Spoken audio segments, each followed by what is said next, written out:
Hotuba Mlimani sehemu ya 7 kipengele B. Heri wenye rehema, maana hao watapata rehema. Mathayo 5:7. Baba yetu mwema, Mungu uketie mahali juu mbinguni, asante kwa siku ya leo ya Jumatano ya maombi.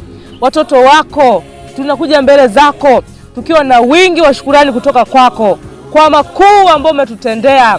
Tazama, umeendelea kututegemeza katika maisha yetu. Umeendelea kutulisha, kutuvisha na kutupatia uhai. Jina lako liweze kuhimidiwa. Tazama, tunakuja mbele zako Baba, ikiwa tumekukosea kwa namna mbalimbali, kwa kuwaza, kunena na kutenda, ukaweze kutusamehe.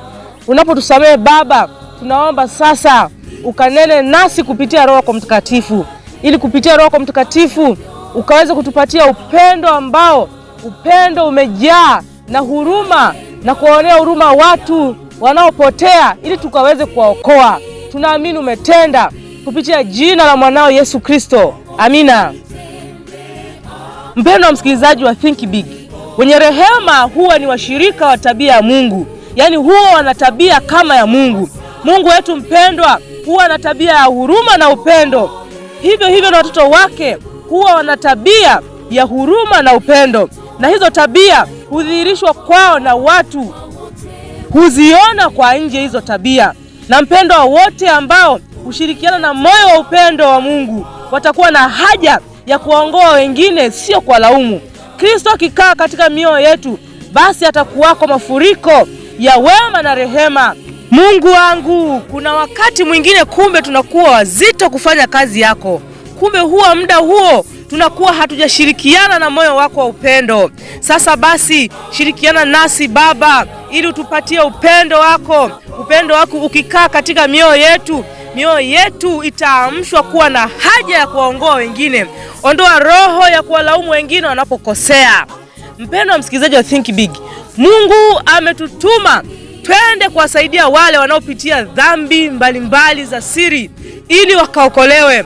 Basi tusikae chini na kuwa wavivu kwenda kuwahubiria watu, maana hilo ni jukumu letu. Mpendwa, Mungu ametutuma tukawaonye na kukemea watu kwa upole dhambi zao za siri ambazo zinaumiza mioyo ya watu ndani ya mioyo yao. Na kuna wakati wanachoka na kushindwa kuachana na hizo dhambi. Na sasa na twende ili wivu, kiburi, chuki, kutosamehe, tamaa, mawazo machafu na unafiki vikakome kwa jina la Yesu. Maana ukisoma Mathayo 7:21 inasema, kwa maana ndani ya mioyo ya watu hutoka mawazo mabaya, uasherati, ufisadi, kijicho, matukano, kiburi na upumbavu. Haya yote yaliyo maovu yatoka ndani, nayo yanamtia mtu unajisi. Mpendwa, mawazo mabaya pia ni dhambi. Sasa tunatakiwa twende mpendwa, ili tukawasaidie ili wakaachane na hizo dhambi za siri. Twendeni tukawasaidie na kuwaelekeza kwa Kristo, si kwa kuwalaumu, maana hata Yesu mwenyewe hakuwalaumu na kuwahukumu. Hili linadhibitisha katika kitabu cha Yohana 8:11 anasema, Yesu akawaambia, wala mimi sikuhukumu, enenda zako wala usitende dhambi tena. Na sisi kuanzia sasa na tuseme kuwa enenda zako wala usitende dhambi tena, na wala tusiwalaumu na kuwahukumu. Mpendwa, twende tukawaonyeshe uzuri wa msamaha. Maana Yohana 1:9 inasema, tukiziungama dhambi zetu, yeye ni mwaminifu na wa haki hata atuondolee dhambi zetu na kutusafisha na udhalimu wote. Haleluya. Mpendwa, huu ndio ujumbe ambao tunataka tuwapelekee watu. Huu ndio msamaha. Huu ndio uzuri wa msamaha, maana Yesu ameahidi tukiziungama dhambi zetu atatusamehe. Mpendwa, na twende kwa watu ili tujifunze nao na kulitafakari neno la Mungu kwa kina, kwa maana kwa kufanya hivyo wataweza kupambana na mawazo mabaya. Zaburi 119:11 inasema, moyoni mwangu nimeliweka neno lako, nisije nikakutenda dhambi. Haleluya. Kumbe ukiliweka neno la Mungu mioyoni mwa watu kwa kuwafundisha na kusoma neno la Mungu pamoja, nyumba kwa nyumba tukawafundishe, tukawagawie vitabu na kuvisoma, ili wataweza kusoma hivyo vitabu na kuliweka hilo neno katika mioyo yao, wataweza kuondoa wivu, kiburi, chuki, watakuwa na mioyo ya kusamehe, watashinda tamaa mbaya, mawazo machafu, unafiki na kila aina ya dhambi zitaondoka kwa jina la Yesu. Mungu, washa hamu ya injili ndani ya mioyo yetu ili tukaziteke kila nyara za shetani na mateka wake na kuwaweka chini ya mateka na raia wako. Mpendwa, kuna watu wanateseka na ulevi, uongo, wizi, uzinzi na hasira za haraka, na twende tukawaokoe.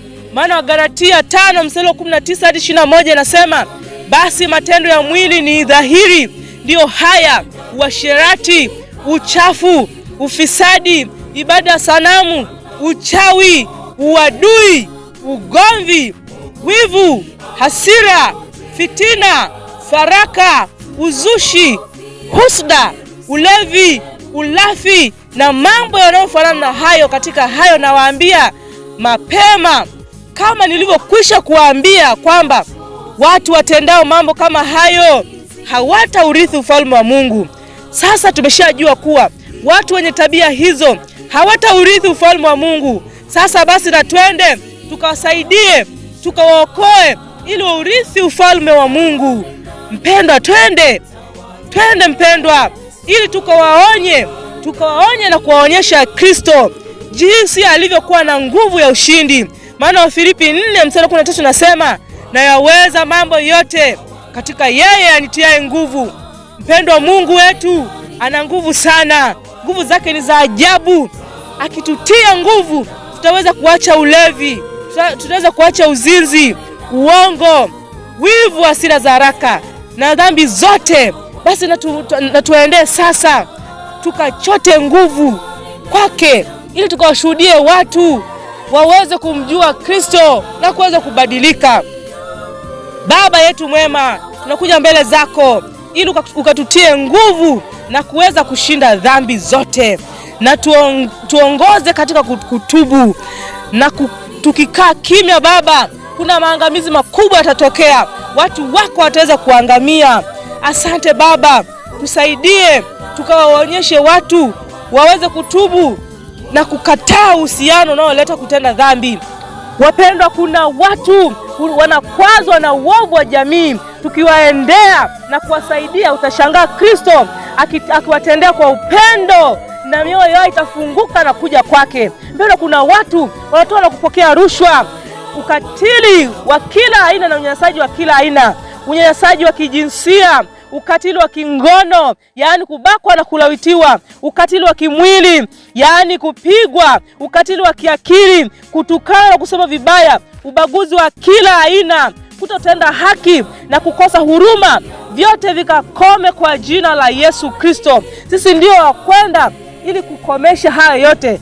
Twendeni sasa tukawaonye na kuwashauri kupitia huyu Yesu ninayemhubiri leo. Ana uwezo wa ajabu, atakomesha kwa jina lake. Twendeni tukawaongoze kutenda haki na kuwasaidia kutenda matendo ya upendo kwa vitendo, kama kuwasaidia masikini. Twendeni wapendwa, tukawaonyeshe madhara ya udhalimu. Maana Mithali 14:31 nasema, amwoneaye masikini humsuta muumba wake, bali yeye awahurumiaye wale masikini humheshimu Mungu. Mpendwa, na twende tukawasaidia maskini, maana tunapowasaidia maskini tunamheshimu Mungu. Mpendwa, kuna watu wamefungwa na nguvu za ibilisi na waganga wa kienyeji. Hapa sasa hii hutokea kwa watu waliopitia hofu, uchawi na nguvu za giza. Twendeni tukaziunguze na kuziangusha ngome zote za mwovu kwa jina la Yesu Kristo. Kuna watu wanasumbuliwa na hofu ya rohoni, kutawaliwa na mapepo na maisha ya kutawaliwa na tamaa kali.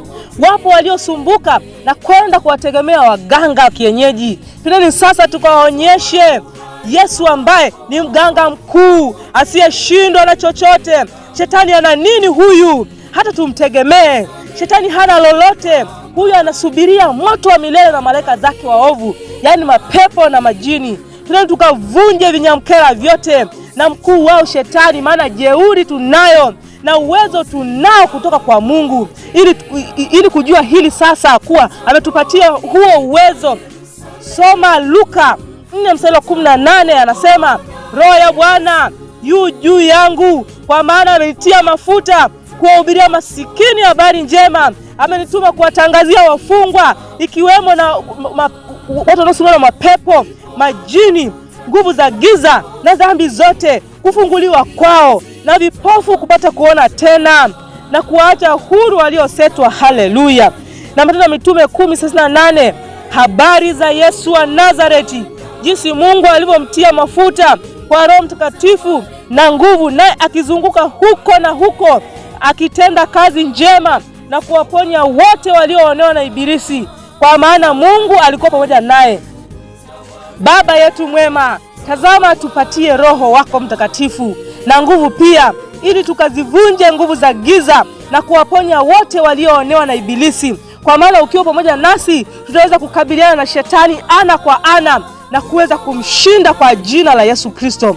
Kama kuna ndugu yako au wewe mwenyewe unasumbuliwa na pepo wabaya, kwenda kwa waganga wa kienyeji na kuamuru kwa jina la Yesu leo hivi sasa utoke kwa jina la Yesu Kristo. Kila aina maagano mabaya ulioyafanya na akavunjwe kwa jina la Yesu Kristo. Asante Kristo kwa kuwa umeme kutoka mbinguni umeondoa mapepo na majini yote. Asante Baba kwa kuwa kutegemea kwenda kwa waganga, matambiko, kupiga ramli na ibada za jadi zinazoambatana na kumwabudu Shetani zimetoweka kwetu kwa jina la Yesu Kristo.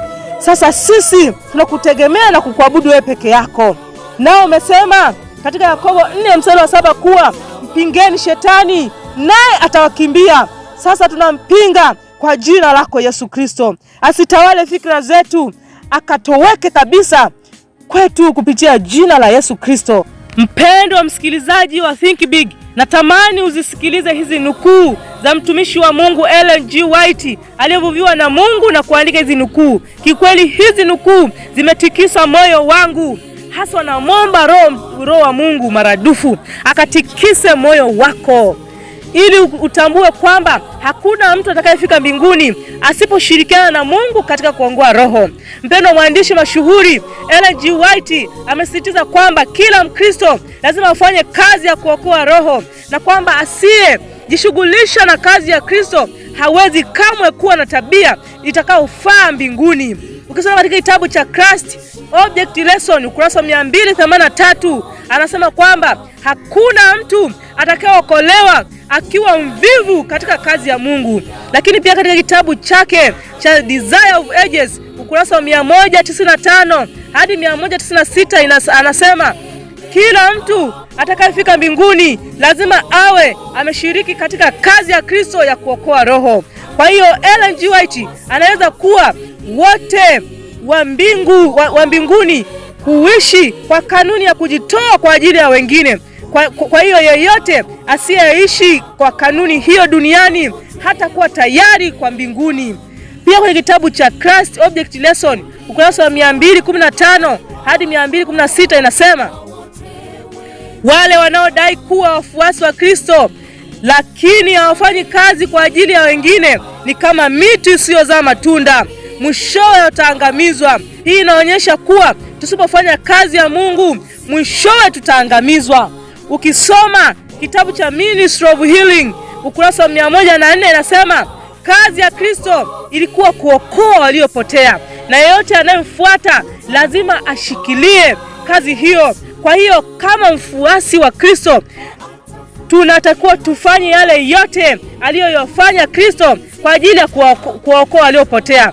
Pia katika kitabu cha Gospel Workers ukurasa wa 92 hadi 93 inasema hakuna kitu kinachothibitisha uhalisi wa uongofu kama kujaribu kuongoa wengine. Hii inamaanisha kwamba ili sisi tujue kuwa umeongolewa kweli kweli na Mungu ni pale tunapotumia kipimo hiki, nacho ni hiki, ni kuwa unajaribu kwenda kuwashuhudia watu ili watu wakaweze kuongolewa. Kama unafanya kazi ya Mungu kuongoa wengine, basi wewe uongofu wako ni halisi. Kama hauongoi wengine, basi wewe haujaongolewa kiuhalisia, bali wewe umeongoka nusu.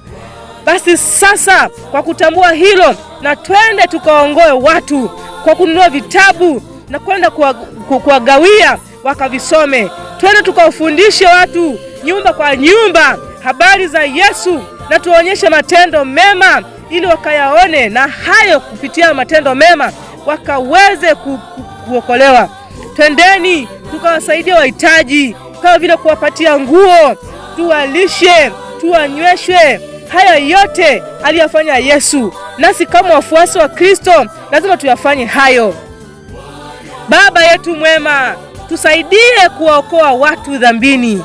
Bila Roho wako mwema hatuwezi kitu. Tusaidie, tujaze na Roho wako mwema ili tusiwalaumu wapotovu na tusiwaseme vibaya.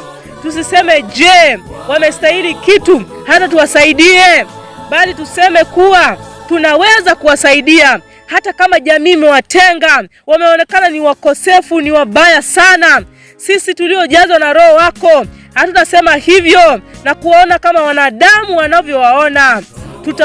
Tutawaona kama wewe unavyowaona. Tutawaona kuwa Kristo alikufa apate kuokoa, na ambao kupitia kwao Mungu amewapa watu wake huduma ya upatanisho. Baba, asante kwa kutupatia Roho hivyo, kwani sasa tunaweza kutenda kazi yako ya kuokoa na kuongoa roho bila kuwasema vibaya wala kuwasengenya, bali tutakuwa na roho ya kuwasaidia watoke dhambini. Tunaamini umetenda kupitia jina la mwanao Yesu Kristo. Amina.